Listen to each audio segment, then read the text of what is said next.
यह कहानी है एक ऐसी दुनिया की जहां हेवन ने इमोर्टिटी के रास्ते को बंद करके इंसानों से मुंह फेर लिया था। मासूम लोग डीमन गॉड्स की पूजा करने पर मजबूर थे और बदले में उन्हें मिलती थी हर रोज मौत से भी बदतर सजा। और तब इस अंधेरे के बीच एक मामूली सांप पकड़ने वाला लड़का सामने आया। जुया यांग। उसने जुल्म के आगे झुकने से इनकार कर दिया और एक डीमन गॉड का ही अंत कर दिया। उसने यह सब किया था लोगों की भलाई के लिए, लेकिन उसी पल पूरी दुनिया उसकी दुश्मन बन गई। अब अगर उसे जिंदा रहना है तो उसे कल्टीवेशन के रास्ते पर चलना होगा। हेवंस के खिलाफ बगावत करते हुए क्या जोंग इमोर्टलिटी को हासिल कर पाएगा, या फिर वह भी उन्हीं लोगों की तरह मिटा दिया जाएगा जिन्होंने किस्मत को चुनौती देने की हिम्मत की थी। चोजन डे आ चुका है और यहीं से शुरू होती है ascension on the chosen day. तो चलिए देखते हैं आखिर इस बगावत की जंग में जीत किसकी होगी।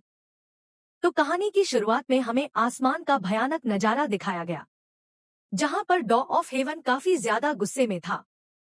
साथ ही वहां पर हम हजारों कल्टीवेटर्स को देख पाते हैं जो कि हेवनली ट्रिबुलेशन के लिए तैयार थे, जिन पर लगातार हेवनली थंडर से अटैक हो रहे थे। इन्होंने लगभग 81 हेवनली ट्रिबुलेशन को पास किया था, मगर अभी भी हेवन का कहर खत्म होने का नाम नहीं लेता। इनके साथ जो मास्टर थे वो हेवन का यह क्रोध देखकर ही हैरान हो गए। वो कहते हैं कि हमने 81 ट्रिबुलेशन को झेल लिया, अब तो एक एटोस्ट्रोफी खत्म होनी चाहिए थी। मगर ऐसा नहीं होता, क्योंकि हेवन के अगले वार में वहां मौजूद हर एक कल्टीवेटर मारा जाने लगा।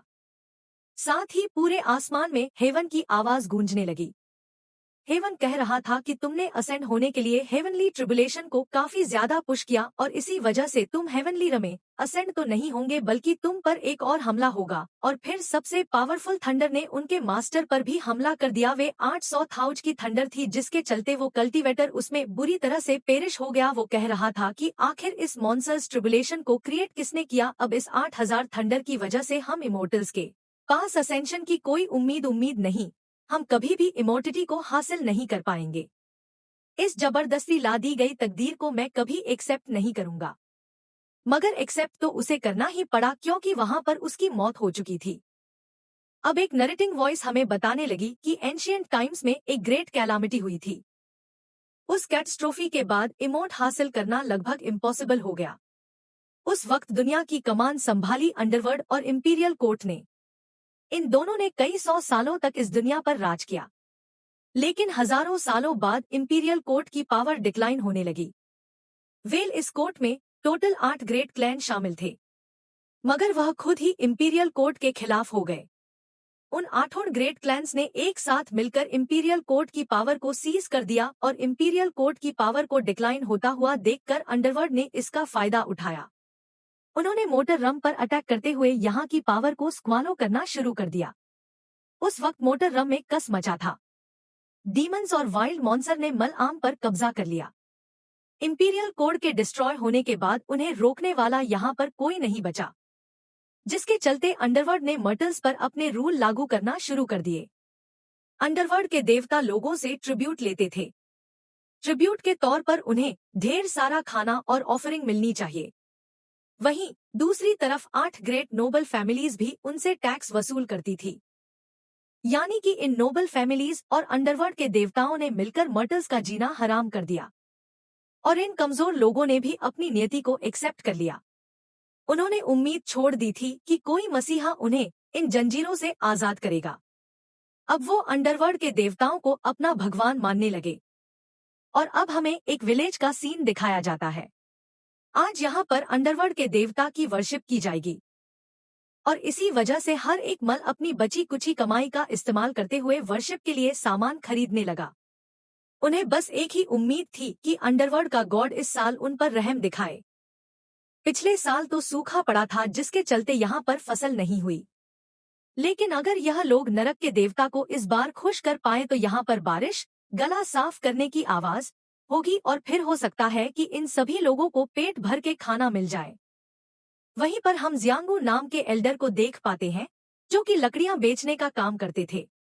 आज वो चाहते हैं कि उनकी थोड़ी बहुत फायरवुड सेल हो जाए, ताकि उनके पास इतने पैसे आ जाए कि वो अंडरवर्ल्ड गॉड के लिए थोड़ी बहुत ऑफरिंग खरीद सके। यहाँ पर एल्डर लू के हाथ में जली हुई ब्रेड का टुकड़ा था। मगर जैसे ही उन्हें अपने सामने एक भूखा कुत्ता नजर आया, उन्होंने तुरंत ही अपनी ब्रेड उसे थमा दी। एल्डर लू एक बहुत ही रहमदिल इंसान थे जो कि खुद से ज्यादा दूसरों की फिक्र करते हैं।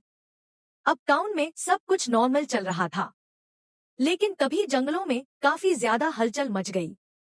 एक बड़ा ही भयानक बीस्ट जंगलों में तबाही मचा रहा था और उसने न जाने कितने ही सारे बीस्ट का शिकार कर दिया और अब जंगल में मचने वाली तबाही सीधे इनके टाउन तक पहुंच गई।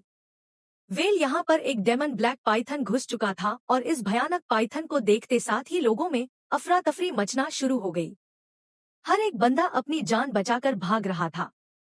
वहीं पर हम एक छोटे बच्चे को देख पाते जो कि अपनी मां से बिछड़ चुका था। जैसे ही एल्डर जियांगू ने उसे देखा वो अपने फायरवुड को छोड़कर सीधे उस बच्चे को उठा लेते हैं। इधर उस पाइथन ने न जाने कितने ही सारे जानवरों को निगल लिया था और अब वो एल्डर जियांग लो के पीछे लग गया। मगर तभी वहां पर एंट्री हुई इस विलेज के स्नेक कैचर की।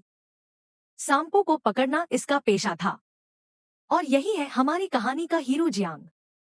उसने हवा में छलांग लगाते हुए सीधे उस पाइथन के मुंह पर लात जड़ दी और अब वो उस पाइथन की टेल को पकड़ते हुए उसे गोल गोल घुमाकर सीधे जमीन पर पटक देता है। वेल जुयांग के इस मूव से वो पाइथन घायल तो नहीं हुआ मगर वो काफी ज्यादा भड़क गया था। वो जुयांग से कह रहा था, साले बदबूदार इंसान, तेरी वजह से मेरा खाने का प्लान डिस्टर्ब हो गया। अब तो तू ही मेरा पेट भरेगा। और इतना कहते साथ ही वो पाइथन जुयांग के पीछे पड़ गया। मगर जुयांग ने तो यहाँ से वहां छलांगे लगाते हुए उस पाइथन की हर एक कोशिश को नाकाम कर दिया। वेल जुयांग एक प्रोफेशनल स्नेक कैचर था। उसे पता है कि सांप की बॉडी पर कौन से वीक पॉइंट्स थे। अगर उन जगह पर स्ट्राइक हिट की जाए तो यह पाइथन घायल हो जाएगा। इसलिए जुयांग ने सबसे पहला तो उसकी पूंछ की हड्डी पर अटैक किया, जिसके चलते वो पाइथन दर्द के मारे जोर जोर से चिल्लाने लगा। अब जुयांग ने अगला अटैक किया था उसके मिड सेक्शन पर। थर्ड स्ट्राइक हिट हुई उस पाइथन के गले पर और फाइनली एक जबरदस्त लात पड़ी उसके जबड़े पर। जुयांग की 4 ही स्ट्राइक में उस पाइथन की हड्डी पसलियां एक हो गई। वो बेचारा तो घायल होकर जैसे नीचे पटका वो अपने असली फॉर्म में आ जाता है। वेल एक छोटा सा चित्रा सांप था और इस सांप का नाम था नियो 7। टाउन के लोग भी जुयांग की इन स्किल्स को देखकर काफी ज्यादा इम्प्रेस हो गए। वो कहते हैं कि जुयांग की स्किल तो दिन ब दिन और भी ज्यादा अच्छी होती जा रही। आफ्टर ऑल यह काम जुयांग की फैमिली जनरेशन से करती आ रही। स्नेक कैचिंग में उसका एक्सपर्ट होना तो बनता ही था। उतने में एल्डर जियांगू उसका शुक्रिया अदा करने लगे, जिस पर जियांग कह रहा था कि एल्डर आप तो ऐसी बातें ना करो। आपने बचपन से मुझे सहारा दिया। मेरे पेरेंट्स की डेथ के बाद वो आप ही थे जिन्होंने मुझे सहारा दिया। अगर आप ना होते तो मैं बचपन में ही मारा जाता। वेल जुयांग के मुंह से उसके पेरेंट्स का जिक्र सुनते साथ ही एल्डर जियांग थोड़े से मायूस हो गए। वो कहती है, जुयांग तुमने मुझे बताया था कि तुम्हारे ग्रैंडफादर और फादर दोनों भी स्नेक कैचर्स थे और सांप को पकड़ते वक्त ही उनकी मौत हो गई। इसलिए मैं नहीं चाहता कि तुम्हारा भी वैसा ही अंजाम हो। मैं चाहता हूँ कि तुम गुजारा करने के लिए कोई और काम देखो। सांपों को पकड़ना भयानक साबित हो सकता। और उतने में जुयांग उस छोटे से सांप के पास पहुंच गया। वो कहता है, एल्डर मुझे जल्दी से इस सांप को रजिस्टर करना पड़ेगा, तभी जाकर तो मुझे गवर्नमेंट से टैक्स की माफी मिलेगी। मैं अच्छे से जानता हूँ कि आप मेरे काम को लेकर परेशान हो, लेकिन अगर मैंने कोई दूसरा काम किया तो सारा पैसा टैक्स भरने में ही चला जाएगा और फिर तो मेरे पास भूखा मरने के अलावा और कोई ऑप्शन नहीं। देखा दोस्तों, आपने सिर्फ हम ही नहीं बल्कि जुयांग भी टैक्सी शंग से परेशान है। और अब जुयांग उस स्नेक को अपने बास्केट में भर के घर की तरफ निकल पड़ा। इधर न्यू 7 कह रहा था कि मैं एक डेमोनिक स्नेक हूँ, मगर फिर भी मुझे इसलिए पकड़ा गया ताकि यह बंदा अपने टैक्स को बचा पाए। यह तो मेरा घोर अपमान हुआ। जब यह बात मेरे स्नेक की नोबल फैमिली को पता चलेगी तब वो लोग मेरा मजाक उड़ाएंगे। इस बंदे को पता ही नहीं कि मैं नोबल फैमिली से बिलोंग करता हूँ। तब तक जुयांग अपने घर पर पहुंच गया था। तभी न्यू सेन उसे कहने लगा कि बच्चे, तेरे पास अभी भी मौका है, जल्दी से मुझे रिलीज कर। तू नहीं जानता कि मैं कितनी पावरफुल स्नेक फैमिली से बिलोंग करता हूँ। मेरे परदादा और दादा पढ़ाई लिखाई में माहिर थे और उन्हीं का खून मेरे भी रगों में दौड़ता है। जिस पर जुयांग कह रहा था, सॉरी मेरे दोस्त, लेकिन मैं तुम्हें रिलीज नहीं कर सकता। स्नेक कैचिंग के बिजनेस में सांपों को पकड़ा जाता, ना कि उन्हें रिलीज किया जाता। मेरे फादर और ग्रैंडफादर भी स्नेक डेमन्स को ही कैप्चर करने का काम करते थे और उसी के चक्कर में वो मारे गए। जिस पर न्यू कह रहा था कि हाँ, एक स्नेक कैचर ने मेरी भी फैमिली को मार दिया था। तभी न्यू सेवन उसे बताता है कि मैं 120 साल पुराना सांप हूँ, मेरे तो ड्रैगन बनने के भी चांसेस हैं। मुझे लगा था कि आगे चलकर मैं एक ड्रैगन बनकर सभी इवन लोगों का खात्मा करूंगा, लेकिन आज मेरी जिंदगी और मौत का फैसला एक सांप पकड़ने वाले बच्चे के हाथ में है। ऐसी बेकार किस्मत तो किसी की नहीं होनी चाहिए। और इतना कहते साथ ही न्यू सेवन ने अपनी हड्डियों को जोड़ना शुरू किया। थोड़ी देर में उसने अपनी सारी हड्डियों को सेट कर लिया।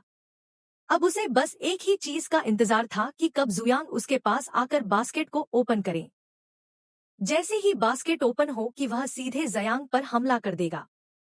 वो सोच रहा था कि बस एक बार यह बंदा मेरे हाथ लग जाए, मैं इसमें अपने दांत गड़ाकर इसे सीधे इसकी फैमिली के पास पहुंचा दूंगा। मगर उतने में नियोन को उस कमरे में एनर्जी फ्लक्चुएशंस महसूस हुई। उसने देखा कि जुयांग तो कल्टीवेशन में बैठा हुआ है और उसकी एनर्जी को देखते साथ ही नियोन हैरान हो गया। वो हैरान होकर सोच में पड़ गया कि यह बच्चा तो सन एंड मून के एसेंस को भी अब्सॉर्ब कर सकता है, मगर यह तो एक डेमोनिक कल्टीवेशन है। एक ह्यूमन कभी भी डेमोनिक कल्टीवेशन को एक्सेप्ट नहीं करता। इसने तो अपनी ह्यूमन वाली टेक्निक का इस्तेमाल करना था। तो फिर यह बच्चा हमारी बिरादरी की टेक्निक का इस्तेमाल क्यों करने लगा? साथ ही सेवन नियो ने महसूस किया कि जुयांग अपनी ची पावर और ब्लड को काफी तेज रफ्तार के साथ टेम्पर कर सकता। आखिर ये जुयांग एग्जैक्टली है कौन? कहीं यह हमारे डीमंस की बिरादरी का कोई भूला बिसरा भाई तो नहीं है? और उतने में एल्डर जियांग लो से मिलने पहुंच गए। वो कह रहे थे कि आज नेदर वर्ल्ड के गॉड की पूजा होने वाली है, तो क्यों ना तुम भी मेरे साथ चलो। तो जुयांग उन्हें बताने लगा कि मैं भी वहां पर आना चाहता हूँ, लेकिन मेरे पास उस गॉड को ऑफर करने के लिए कुछ ही नहीं है। इसलिए मैं सोच रहा था कि इस बार मैं वर्शिप में शामिल ही नहीं होऊंगा। अब यह सुनते साथ एल्डर जियांग लू पैनिक हो गए और उसे कहते हैं, बच्चे प्लीज ऐसी बातें मत करो।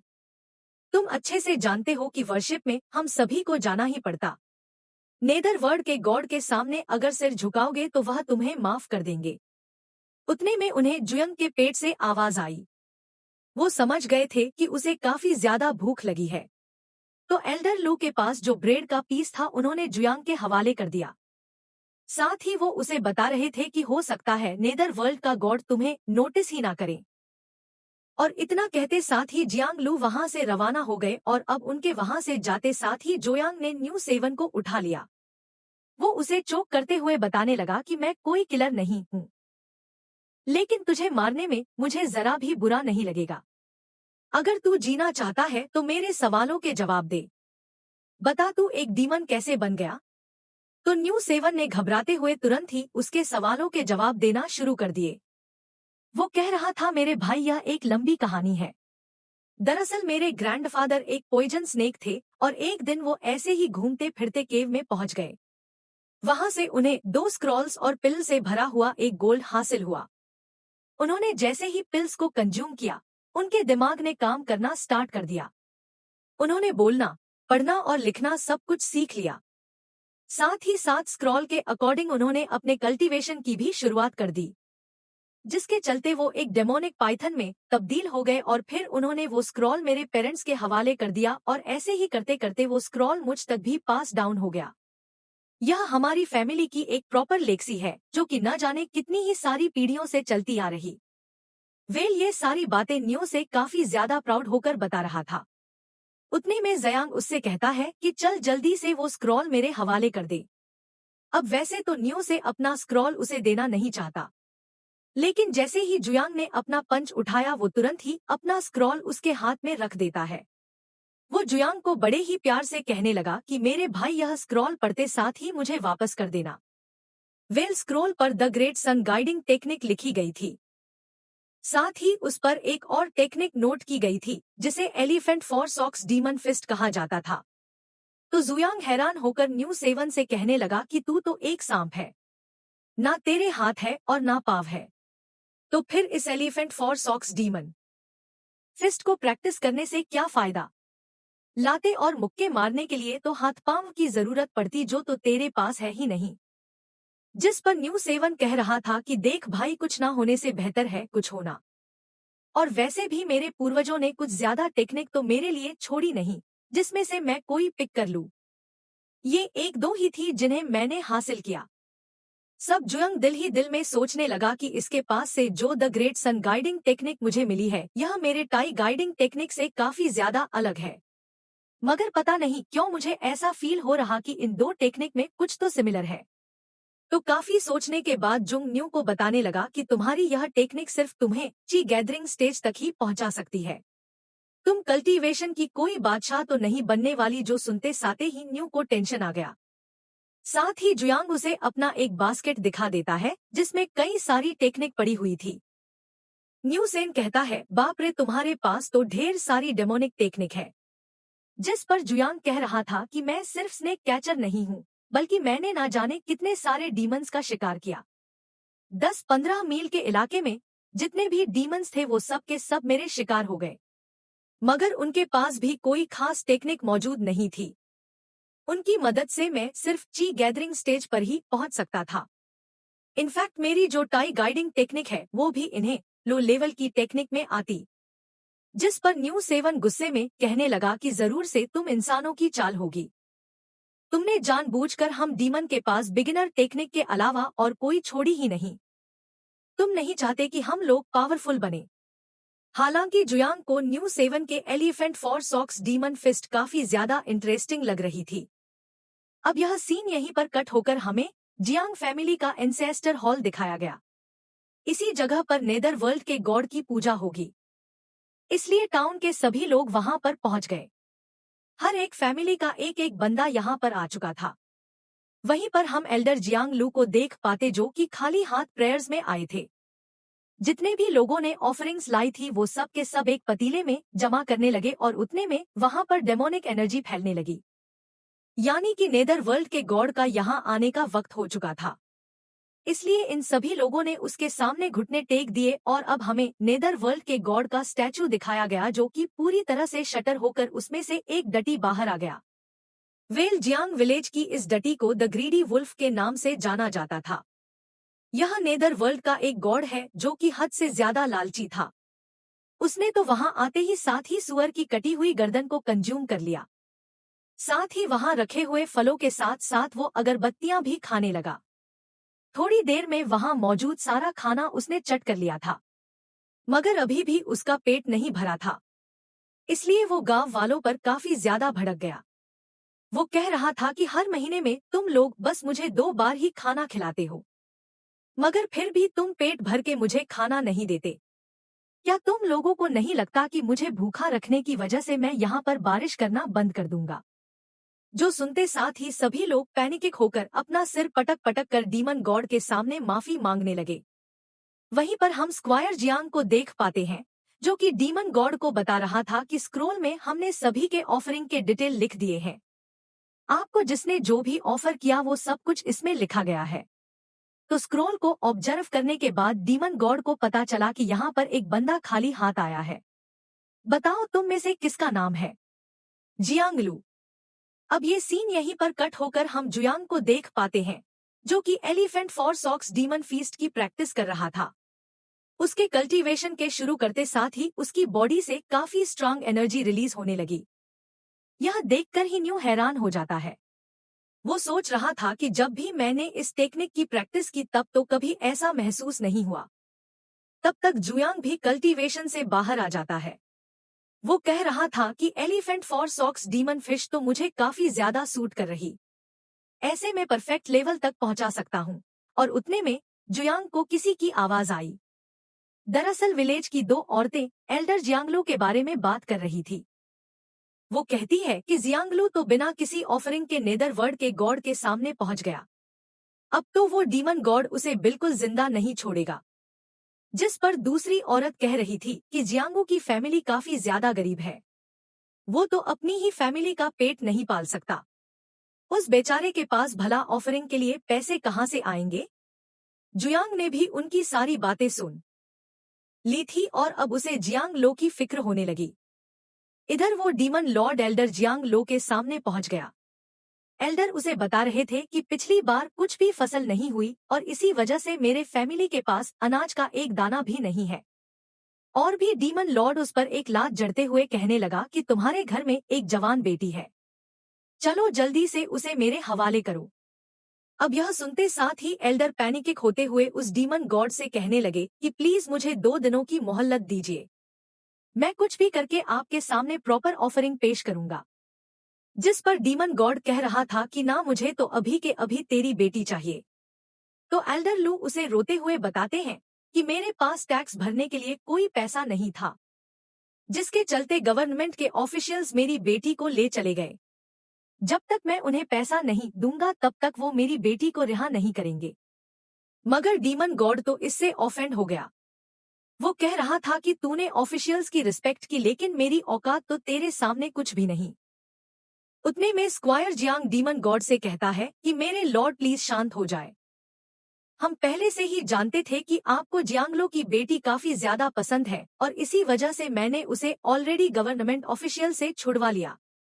मैं आज उसे आपके सामने ऑफर करने ही वाला था। जिसके बाद वो अपने चमचों को हुक्म देता है कि चलो रे दुल्हन को गॉड के सामने पेश करो।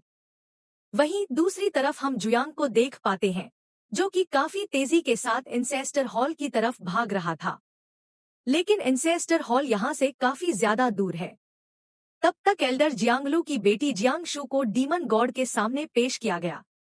यहाँ पर एल्डर जियांग रो रोकर रहम की भीख मांग रहे थे, मगर डीमन गॉड को उस पर कोई तरस नहीं आता। उसके तो पेट से एक और डीमन बाहर आ गया, जो कि इस डीमन गॉड का असली फॉर्म था। वो डीमन तो अपनी गंदी जुबान से ही जियांगशू को चाटने लगा।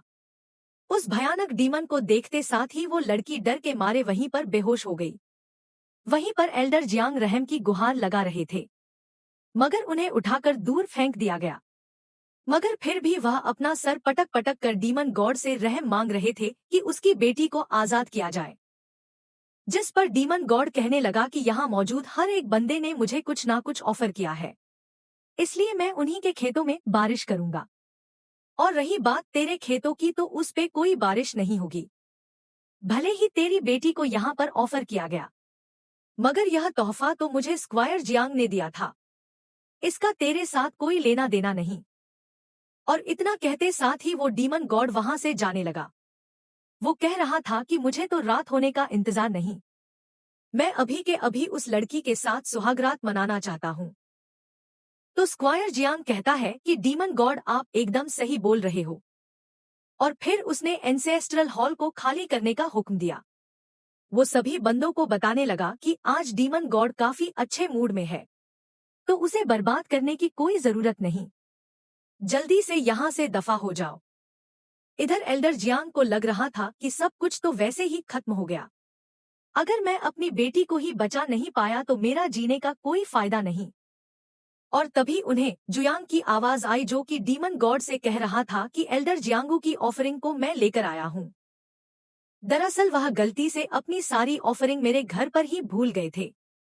मगर जैसे ही जुयांग ने दरवाजा खोला, उसकी आंखों के सामने एल्डर जियांगलू का खून था। उन्होंने पिलर पर अपना सिर पटकते हुए खुद की जान दे दी। जुयांग तो यह सब देखकर ही काफी ज्यादा पैनिक हो गया। वहीं पर डीमन गॉड देखता है कि जुयांग उसके लिए स्नेक्स की गॉल ब्लैडर्स लेके आया था, मगर अब उसे इस ऑफरिंग में कोई दिलचस्पी नहीं थी, क्योंकि वो जियांग शू को रिलीज नहीं करना चाहता। वो स्क्वायर से कहता है कि जल्दी से इस लाश को यहाँ से हटा दो और यह हॉल फटाफट से खाली कर देना। मैं अपनी दुल्हन के साथ एंजॉय करने वाला हूँ, तो मुझे कोई डिस्टरबेंस नहीं चाहिए। तो स्क्वायर तुरंत ही जुयांग से कहने लगा कि जल्दी से इस बुढ़े की लाश को लेकर यहाँ से दफा हो जाओ। अब हमारे डीमन गॉड जियांगशू के साथ सुहागरात मनाना चाहते हैं। मगर जुयांग को तो पुरानी बातें याद आ रही थी। एल्डर जियांगलो ने जुयांग को बचपन में सहारा दिया, उसे पाल पस कर बड़ा किया। उसके दिल में एक ही सवाल था कि डीमन गॉड ने ऐसा क्यों किया। यह तो हमारी ऑफरिंग पर जिंदा है, तो यह हमें इस तरह से ट्रीट कैसे कर सकता। हमें ज्यादा कुछ तो नहीं चाहिए, हम तो बस इस दुनिया में जीना चाहते हैं।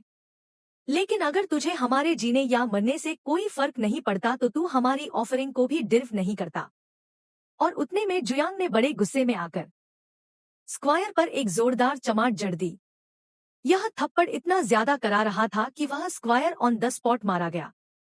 वेल, यह सब देखकर ही सभी लोग पैनिक होकर हॉल से भागने लगे। वहीं पर न्यू सेवन भी देखना चाहता था कि क्या वाकई जुयांग इस डीमन गॉड के खिलाफ जा पाएगा। इधर जोंग की आंखें गुस्से से लाल हो गई थी। वो कहता है कि मैं कभी किसी को मारना नहीं चाहता था, लेकिन इस डीमन को मैं जिंदा नहीं छोड़ूंगा। वहीं पर डीमन गॉड को भी जुयांग की बॉडी से काफी स्ट्रांग किलिंग इंटेंट महसूस होने लगा।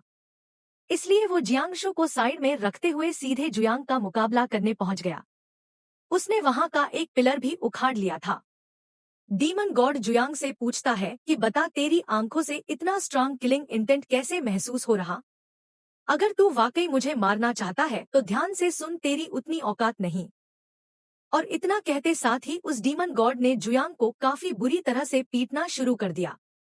जुयांग यहाँ से वहां भागते हुए खुद को बचाने की पूरी कोशिश करने लगा, मगर उस डीमन गॉड ने जुयांग को अपने हाथ में दबोचते हुए जमीन पर पटकना शुरू कर दिया, जिसमें वो एंसेस्ट्रल हॉल पूरी तरह से डिस्ट्रॉय हो रहा था और फाइनली उसने जुयांग को जमीन पर हिट कर दिया। डीमन गॉड को लग रहा था कि बच्चा तो मारा गया, मगर तभी जुयांग अधमरी हालत में दोबारा से उसके सामने खड़ा हो गया।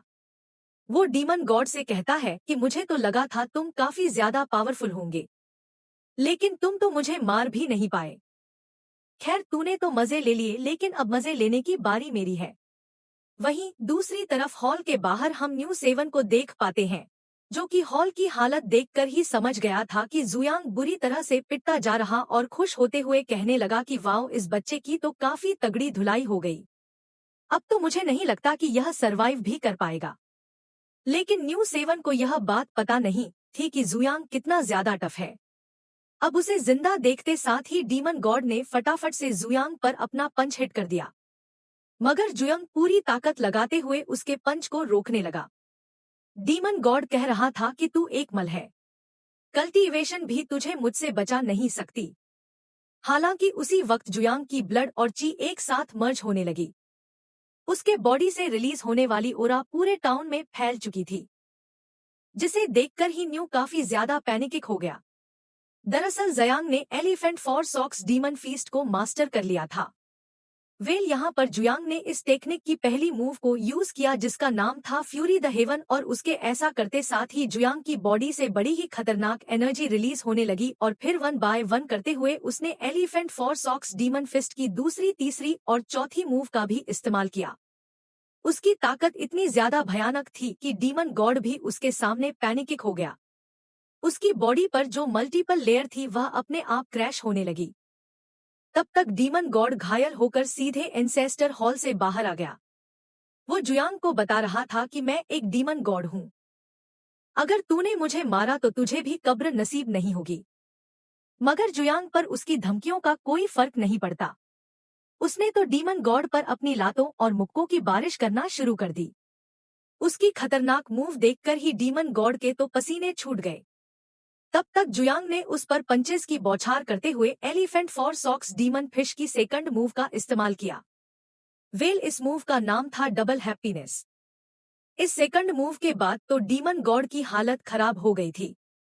उतने में इस जुयांग ने अपनी तीसरी मूव का भी इस्तेमाल किया, जिसे ग्रेट फॉर्च्यून कहा जाता है, और अब जुयांग उस पर अपना आखिरी पंच हिट करने वाला था। मगर तभी डीमन गॉड उसके सामने रहम की भीख मांगने लगा। वो कह रहा था कि प्लीज मुझे जिंदा छोड़ दे, मैं पूरे टाउन में बारिश करूंगा। अब यह सुनते साथ ही जुयांग ने भी अपना पंच रोक लिया, मगर यह तो डीमन गॉड की एक चाल थी। उसने फटाफट से अपनी आउटर शेल को एक्सप्लोर कर दिया, जिसके चलते जुयांग काफी पीछे पुश हो जाता है। वो कह रहा था कि मैं एक डीमन गॉड हूँ, भला तेरे जैसी चींटी के सामने भीख कैसे मांग सकता।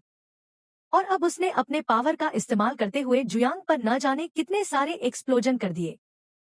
साथ ही वो डीमन जोर जोर से हंस रहा था। उसे लगा कि उसने जुयांग को मार दिया, मगर जोंग तो अभी भी जिंदा है, और अब उसने बड़ी ही तेज रफ्तार में चार्ज होकर डीमन गॉड की धुलाई करना शुरू कर दी। वो कह रहा था कि यह लात एल्डर जियांग लो के खून के लिए, तेरी वजह से उन्होंने खुद की जान ले ली। यह दूसरा पंच है जियांग शू के लिए, जिस पर तूने अत्याचार किया।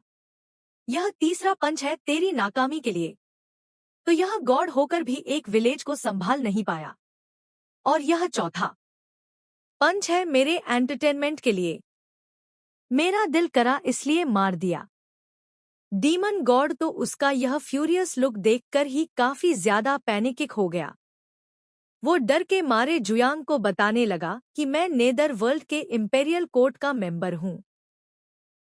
मुझे मारना यानी कि हेवन के खिलाफ जाना। मगर जोंग उसकी नहीं सुनता और उसने अपने फाइनल ब्रूटल पंच के साथ डीमन गॉड का काम तमाम किया।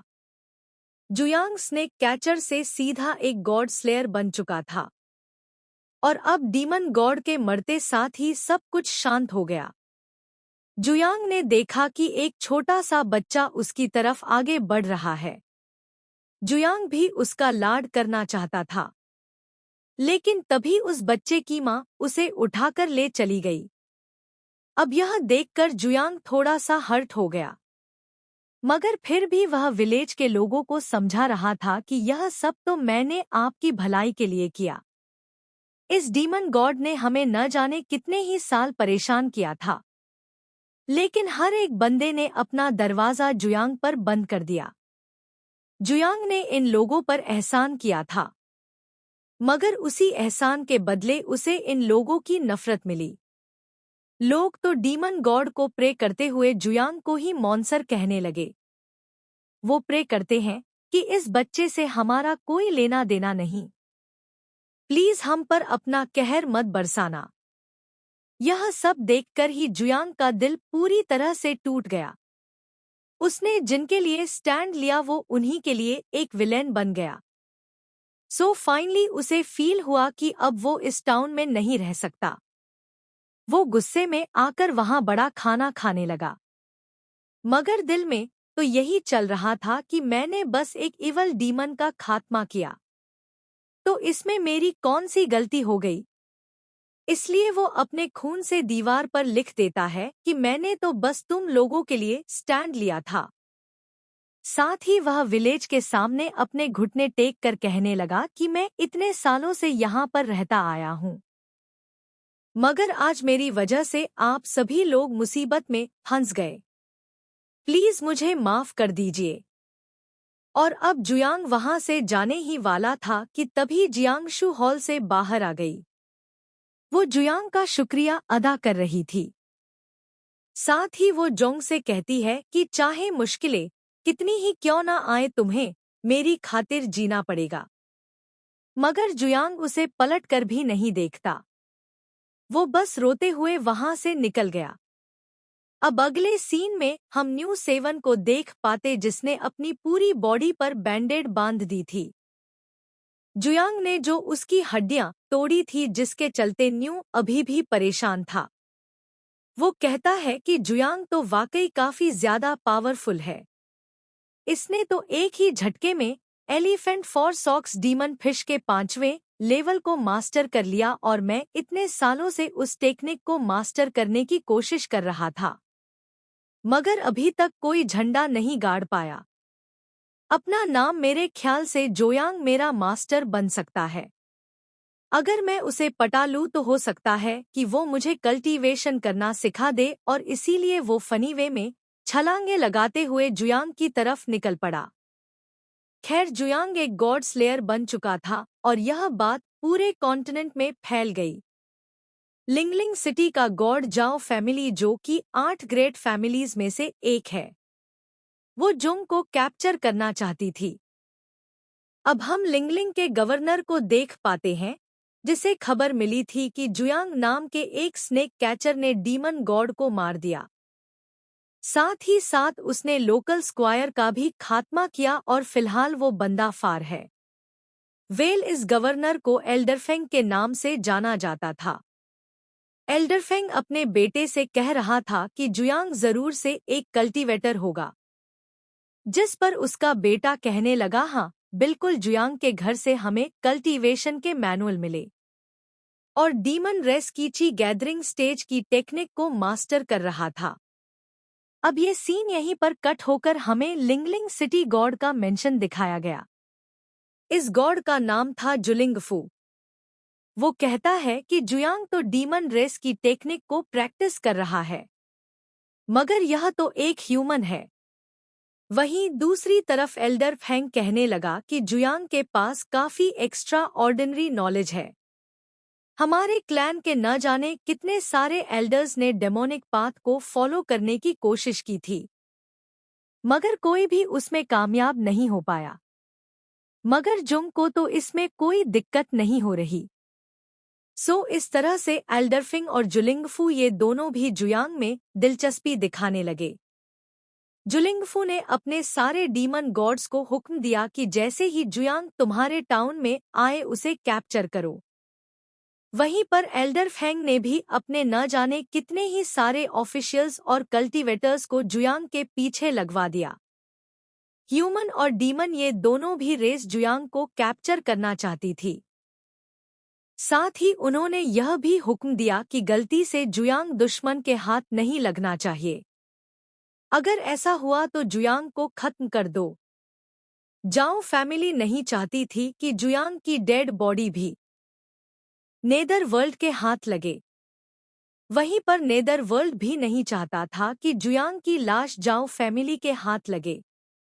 अब हमें अगले दिन की कहानी दिखाई जाती है, जहां पर हुंग विलेज की डीमन गॉडेस अपने बंदों को बता रही थी कि इस पूरे इलाके पर ध्यान रखो।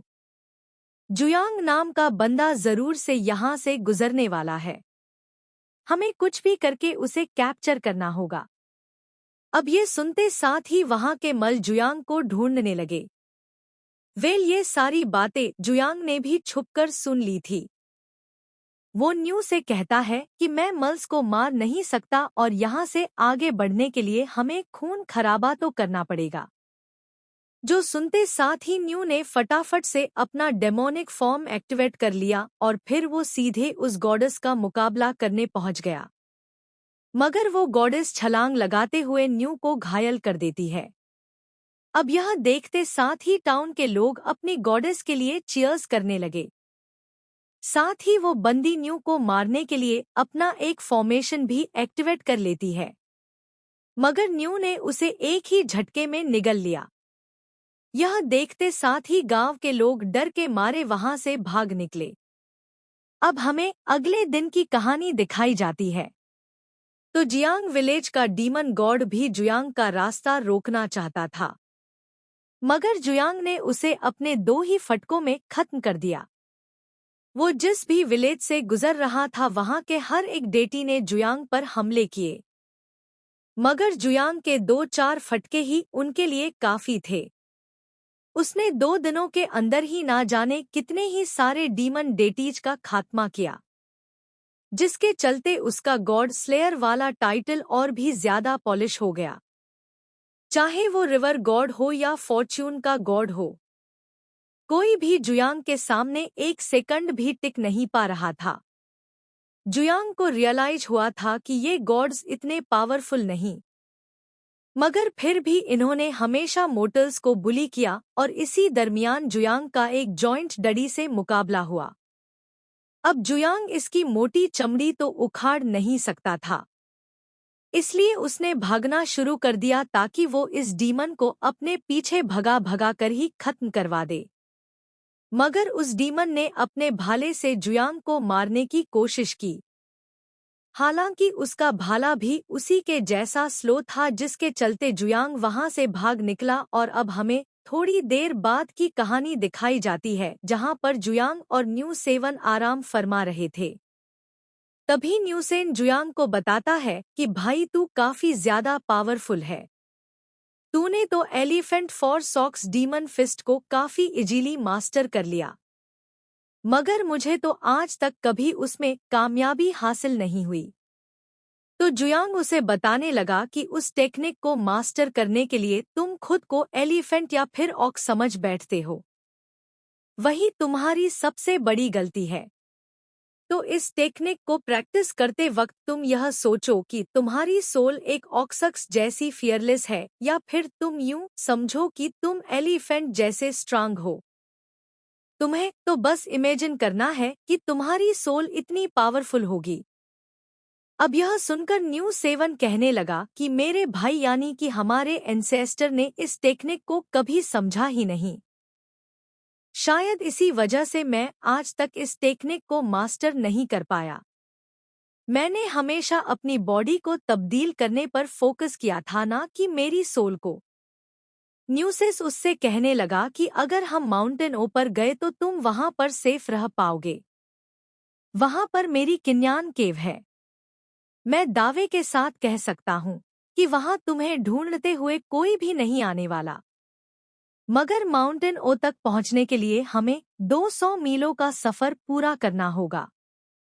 जिस पर जुयांग कह रहा था कि घर से निकलकर हमें 4 या 5 मील हुए होंगे। और सिर्फ इतने से डिस्टेंस में मैंने ना जाने कितने सारे डीमंस को मार दिया। हर एक टाउन का गॉड मुझे मारना चाहता। जिस पर न्यू 7 कह रहा था कि शायद सिटी गॉड ने तुम्हें मारने का आर्डर जारी किया है। उस सिटी लॉर्ड को जिम्फू के नाम से जाना जाता। उसके अंडर लगभग 800 माउंटेन और 500 रिवर्स हैं। साथ ही लेक और विलेजेस को काउंट की जाए तो उसके पास लगभग 2000 नेदर गॉड से ज्यादा होंगे। मगर जहां तक मैं जानता हूं, माउंटेन डेटीज का डीमन गॉड के साथ ज्यादा जमता नहीं। इसीलिए माउंटेन में ही तुम थोड़े बहुत सेफ हो। अब यह सुनते साथ ही जुयंग कहने लगा कि लगभग 2000 डीमन मेरे पीछे पड़े हैं। मैं अकेले तो उन सब का खात्मा नहीं कर सकता। अगर इस जर्नी में किसी पावरफुल बंदे ने मुझ पर हमला किया तो मैं चाहता हूं तुम मुझे छोड़कर चले जाओ।